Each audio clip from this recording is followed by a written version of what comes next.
Indo direto ao ponto, então, neste momento, enquanto estou aqui gravando esse vídeo, o Twitter está suspenso, não está mais em funcionamento no Brasil, por ordem e por meio de uma determinação judicial assinada e exarada pelo ministro Alexandre de Moraes, o Xandão, como vocês gostam de falar, porque algumas semanas atrás, alguns meses atrás, o Elon Musk,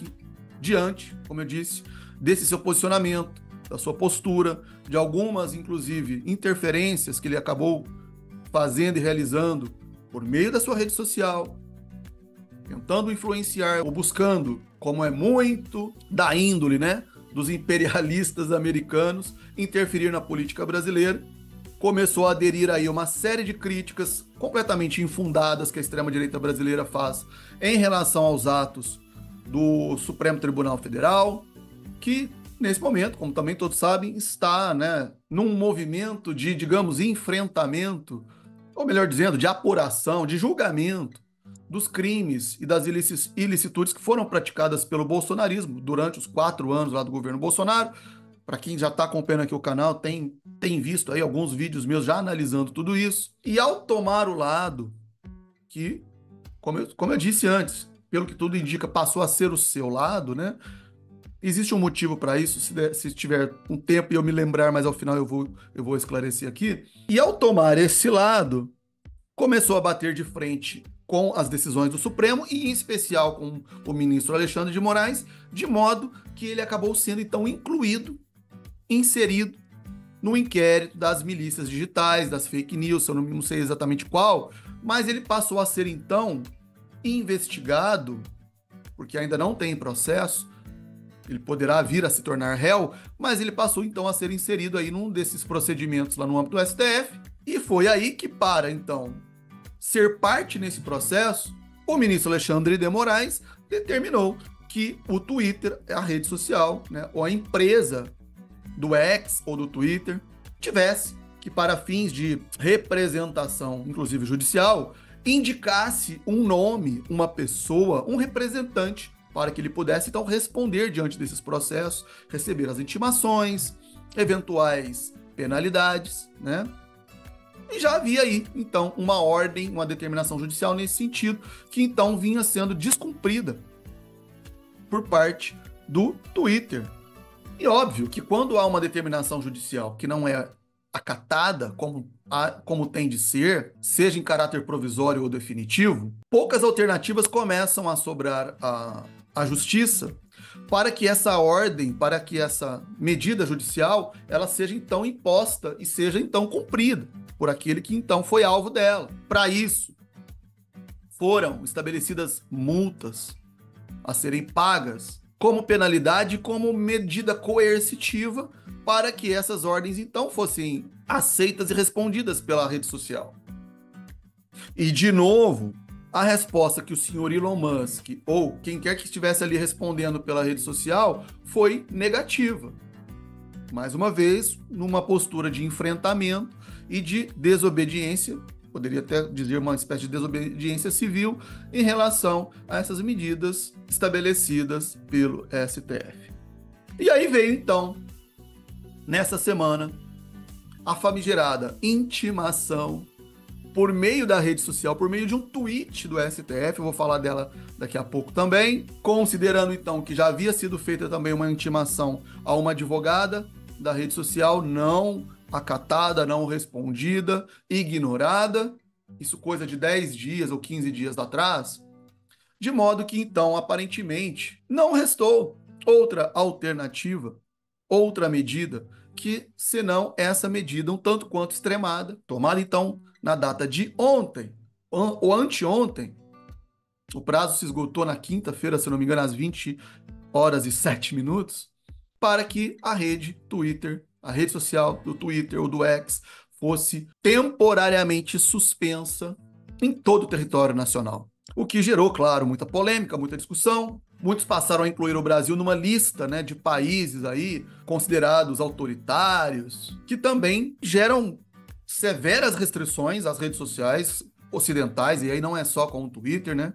mas esses, salvo engano, em caráter até mesmo definitivo, né? Proibição mesmo, não é uma medida judicial, coercitiva, tomada pela justiça, não. É uma política mesmo de censura definitiva, de proibição de acesso, inclusive por meio do tal do VPN,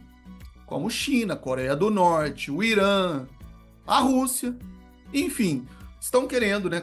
colocar aí, ou colocaram, tem colocado o Brasil nessa mesma lista, até de uma maneira, ao meu ver, bastante desonesta, porque, como eu disse, as razões e as motivações são completamente diferentes.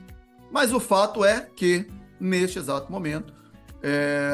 estamos sim numa lista de países em que o Twitter não tem o seu funcionamento regular. E aí surge a questão: isso é censura?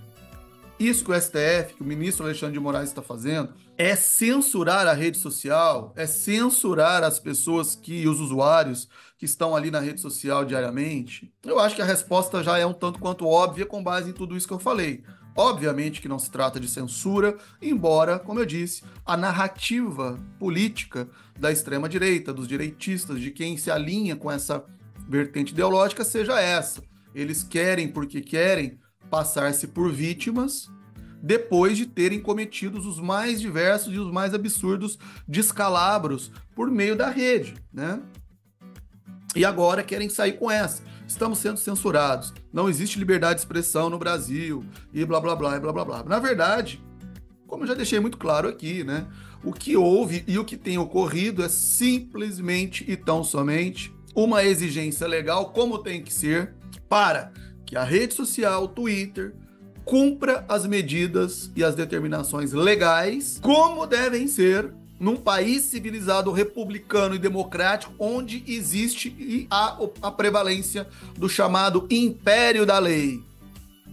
O que significa que, da mesma forma que a lei vale para você, vale para mim, vale para qualquer empresa estrangeira ou nacional que tenha funcionamento no nosso país. E se há uma determinação legal para que essa empresa tenha um representante legal que possa responder pelos atos e pelas atividades desta pessoa jurídica, que responde também pelos seus atos, e, sendo assim, não pode se furtar a cumprir a lei e, obviamente, as decisões emanadas do Poder Judiciário, como, então, tentou a todo custo fazer por meio do seu dono, o senhor Elon Musk, cuja medida recente, tomada por ele para poder tentar se furtar de tudo isso, foi simplesmente declarar encerradas as atividades aqui no nosso país, demitiu aí todos os seus funcionários e passou a dizer: olha, estamos fechando as portas aqui, não temos mais nenhum tipo de representatividade no país. E se assim é, de novo, qual alternativa restaria para a justiça, sobretudo diante de diversas ações que estão tramitando, multas fixadas e medidas judiciais que precisam ser cumpridas em relação a essa empresa, essa pessoa jurídica, ainda que ela tenha sede internacional, mas que possui atividade no Brasil? Simplesmente, eu entendo, não restou nenhuma outra alternativa, senão, infelizmente, radicalizar nesse sentido. E por que não é censura? Não é censura porque, como eu estou dizendo, basta que o Twitter, ou por meio do seu dono da bola, senhor Elon Musk, cumpra essas determinações judiciais, que no momento seria simplesmente indicar um responsável, indicar um representante legal, um procurador, qualquer que seja, garantindo-se também os meios para o pagamento e para a responsabilização das multas que já foram estabelecidas, ou que pelo menos se garanta o juízo e entre-se com as defesas, com os recursos que tiverem que entrar, mas submeta-se à nossa legislação, às nossas determinações das nossas autoridades. Simples assim. Uma vez que isso venha a ser cumprido, tudo voltaria ao normal e não estaríamos aqui, então, nem sequer, pelo menos em relação a esse tema, tratando desse assunto. Se é censura, né, o porquê dessa proibição, dessa suspensão dessas atividades. Sobre censura, inclusive, eu vou voltar mais ao final, trazendo aqui exemplos de que nessa discussão toda e nesse embate todo, quem é que de fato está realmente, ou quem é que tem a prática de exercer, de fato, a censura. Vocês vão entender bem aqui do que eu estou dizendo.